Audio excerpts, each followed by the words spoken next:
Assalamualaikum warahmatullahi wabarakatuh. Halo warga Semanafa. Di sini kami perwakilan dari kelas 10 MIPA 1 ingin melaporkan hasil literasi atau bacaan kami yang telah kami kemas dalam bentuk book report. Sebelumnya, perkenalkan nama saya Nabila Sintia Rahmat. Nama saya Mersya Kalista Latifah. Nama saya Kadek Ayu Adinda Putri Saraswati. Dan saya Muhammad Ramadan Rashad, kami dari 10 MIPA 1 SMA Negeri 9 Depok. Buku yang kita pilih ini berjudul Hatta, Jejak yang Melampaui Zaman. Buku ini merupakan karangan dari tim Tempo yang disunting oleh Arif Zulkifli, Bagja Hidayat, Widjo Umaksum, dan diterbitkan oleh Kepustakaan Populer Gramedia atau KPG dan majalah Tempo. Buku ini diterbitkan pada tahun 2010 dan merupakan cetakan pertama, juga termasuk pada seri buku Bapak Bangsa. Versi buku ini memiliki 83 halaman dan 20 bab. Cover bukunya berwarna hitam yang disertai foto Bapak Bangsa yaitu Muhammad Hatta, dan pada cover belakangnya berwarna coklat kehitaman. Buku ini bertemakan biografi pahlawan nasional, serta harga bukunya Rp30.000. Dr. Haji Muhammad Hatta lahir di Bukit Tinggi pada 12 Agustus 1902. Beliau kerap disapa dengan sebutan Bung Hatta. Bung Hatta merupakan pejuang kemerdekaan Republik Indonesia yang kerap disandingkan dengan Soekarno. Tak hanya sebagai pejuang kemerdekaan, Bung Hatta juga dikenal sebagai seorang organisatoris, aktivis partai politik, negarawan, proklamator, pelopor koperasi, dan seorang wakil presiden pertama di Indonesia. Beliau meninggal pada 14 Maret 1980 di Rumah Sakit Dr. Cipto Mangunkusumo, Jakarta. Alasan kita memilih buku ini adalah sebab cover buku yang menjadi tampilan awal terlihat menarik dan warna cover buku kontras, serta keinginan menambah pengetahuan lebih dalam mengenai perjalanan hidup tokoh pahlawan bangsa yaitu Muhammad Hatta. Jumlah halamannya tidak begitu banyak, yang makin meyakinkan kami untuk membaca buku ini tanpa rasa bosan. Pertanyaan selanjutnya adalah apa hal-hal yang kita pelajari dari buku ini? Hal-hal yang kita pelajari di buku ini adalah sesuatu yang kita bisa terapkan di kehidupan sehari-hari. Kita bisa mengambil pelajaran dan mencontoh dari sikap Muhammad Hatta yang mempunyai jiwa pantang menyerah, yang mempunyai jiwa kebangsaan yang sangat kuat, dan ketika dikritik, diasingkan, dihina, dan dibuang hasrat untuk membela bangsa tidak pernah padam. Kita juga bisa belajar dari Bung Hatta untuk mempunyai pendirian yang kuat meskipun kita harus berdiri sendiri. Sekarang kita akan masuk ke dalam ringkasan.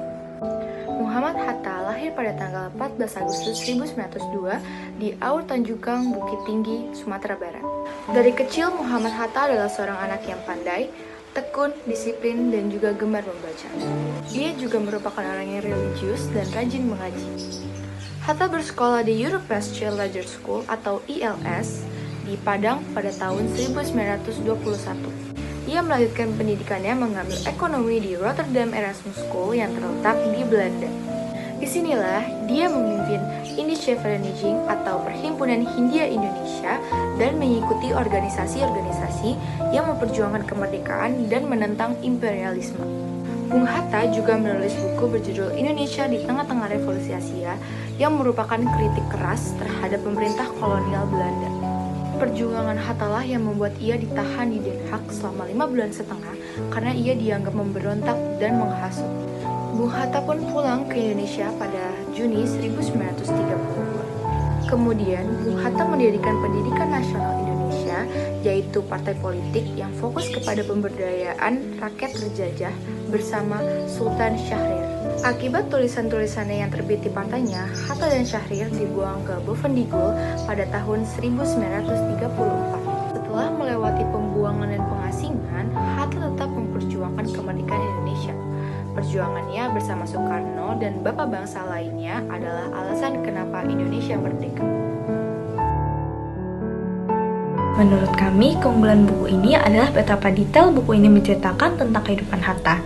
Hal ini dapat terlihat di kalimat Muhammad Hatta datang dari sekolah dengan menimang sebuah kapal-kapalan dari kaleng bekas hadiah tahun baru dari Sinterklas di sekolahnya. Halaman 14. Hal ini menunjukkan bahwa para penulis telah melakukan riset yang sangat dalam sehingga mereka dapat mengetahui detail-detail kecil dalam kehidupan Bung Hatta. Buku ini juga tidak tebal dan bahasanya tidak bertele-tele, menyebabkan para pembaca tidak bosan dan terus antusias untuk membacanya hingga selesai. Buku ini juga menampilkan hampir semua aspek kehidupan Bung Hatta secara objektif. Setiap kalimat yang tertulis memiliki sebuah data yang dapat mendukungnya. Akan tetapi, dari banyaknya keunggulan buku ini, pasti masih ada kekurangannya, seperti kata peribahasa tiada gading yang tak retak, atau semua tak ada yang sempurna kecuali sang pencipta. Menurut kami, kekurangan buku ini ialah memiliki lini masa yang membingungkan. Sebagai isi buku tidak dalam urutan yang kronologikal. Contohnya di bab 7 diceritakan tentang kisah Bung Hatta di Banda pada tahun 1936.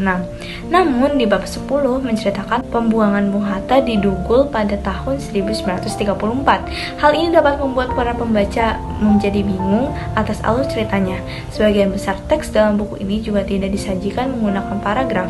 Hanya ada 2 bab yang menggunakan pembagian paragraf, yaitu bab Hatta, buku yang tak pernah tamat dibaca, dan dia yang tak pernah tertawa. Di versi buku ini juga ada sebuah kesalahan dalam penataan bab yang berjudul Sebuah Penjara Tak Bertepi.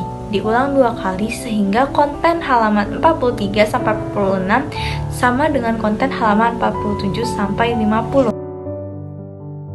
Setelah membaca buku ini, kamu memberi rating 4 dari 5. Buku berjudul Hatta, Jejak yang Melampaui Zaman, hasil cetakan pertama ini sangat patut dibaca oleh semua orang yang ingin tahu lebih dalam tentang sejarah negara kita. Terlebih lagi, buku ini menyoroti wakil presiden pertama kita, yaitu Muhammad Hatta itu sendiri. Selain itu, buku ini juga menceritakan kehidupan Bung Hatta secara rinci dan lengkap tanpa mengharuskan para pembaca menghabiskan waktu berhari-hari untuk membaca buku setebal buku sejarah. Buku ini juga menyajikan kisah Bung Hatta dengan cara yang unik. Pahlawan yang setia itu berkorban bukan untuk dikenal namanya, tetapi semata-mata membela cita-citanya. Sekian dari kami perwakilan 10 MIPA 1. Mohon maaf jika ada kesalahan dalam penutur kata. Kami pamit undur diri. Thanks for watching. Dah.